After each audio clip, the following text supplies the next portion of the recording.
Hey everybody, David with J Stone Real Estate. And the reason why I'm talking to you today is to give you some information about VA loans.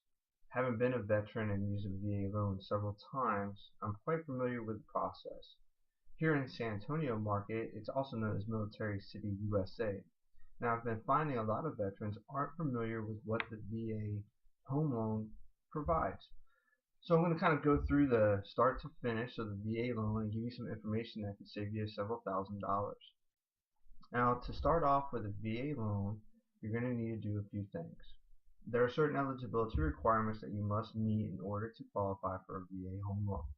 You can find these eligibility requirements at www.benefits.va.gov/home loans.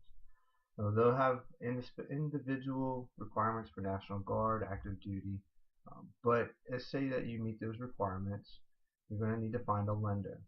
So when you're shopping for a lender, make sure you talk to 2 or 3 different lenders. You can actually talk to several lenders through a 30-day period, and it only counts as one hit against your credit report.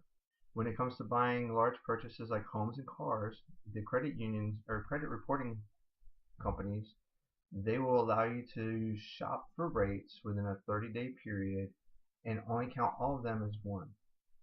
When you find a lender, you want to make sure that they specialize in VA home loans. Ask them, how many do you do on average a year? If they're not familiar with the processes, that could be an indicator that it may cause some bumps in the road along your way. Next, you need to start looking at obtaining your certificate of eligibility. Now, your certificate of eligibility is what you provide to the lender that shows that you are eligible for a VA home loan. So for veterans, your 214 will be documentation that you will need as well. Now you can go to your eBenefits website and work on your certificate of eligibility. If you're on active duty, you're going to need a statement of service signed by your company commander or your adjutant. That statement of service is going to need certain information. You're going to need your full name, social security number, your date of birth, the date that you entered active duty, the duration of any lost time, and the name of the commander providing this information. So again, your name, your social, your date of birth, the duration of any time lost, the time that you were on active duty, and the command authorizing that form. If you're in the National Guard or Reserves, you're going to need the same form with the same information.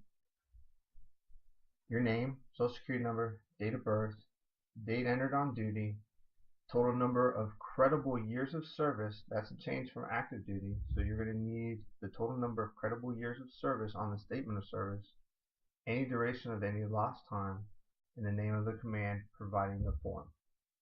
If you've been discharged through the National Guard, your NGB Form 22, the report of separation of record of service for each period of National Guard service, or your NGB Form 23, retirement points accounting and proof of the character of service.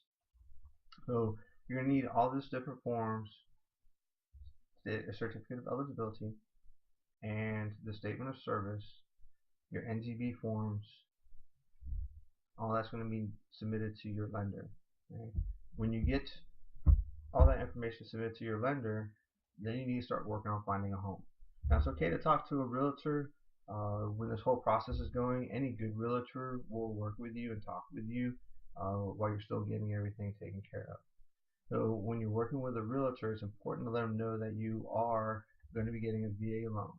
There's certain things called non-allowables that come into play.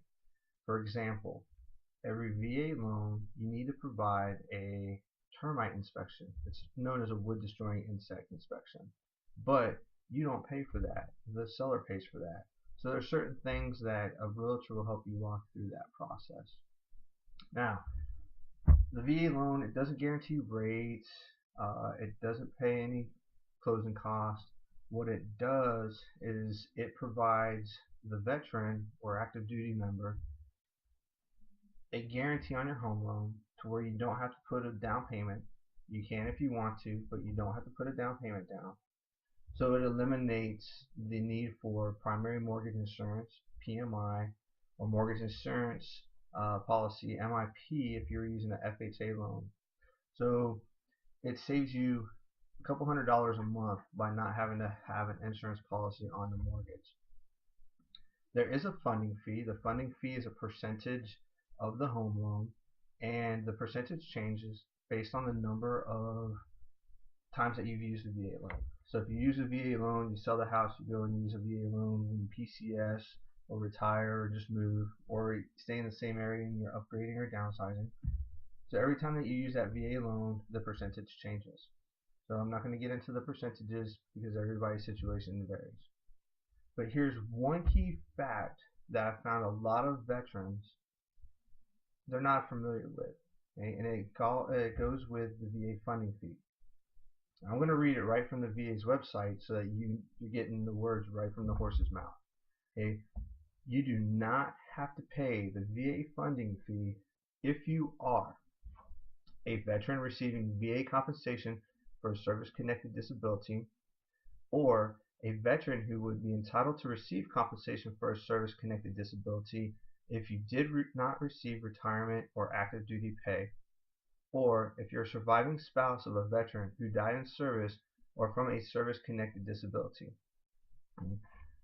So if you have had a VA loan in the past and you have or had a service-connected disability on or before the date of that mortgage and you paid a VA funding fee, you can reach out to the VA and talk to them about getting a refund. But it's important to make sure that you share that you have a service-connected disability so that you don't have to pay that VA funding fee and save several $1,000s. Now, if you have any questions or you need anything, feel free to give me a call. My phone number is 210-319-9713. You can reach me at my email listed above. You can find me on Facebook at listed by DK, or you can find me on Twitter at DK Property SA. I appreciate your service. If you have any questions as a military veteran, I'm here to help you. Take care and have a great day.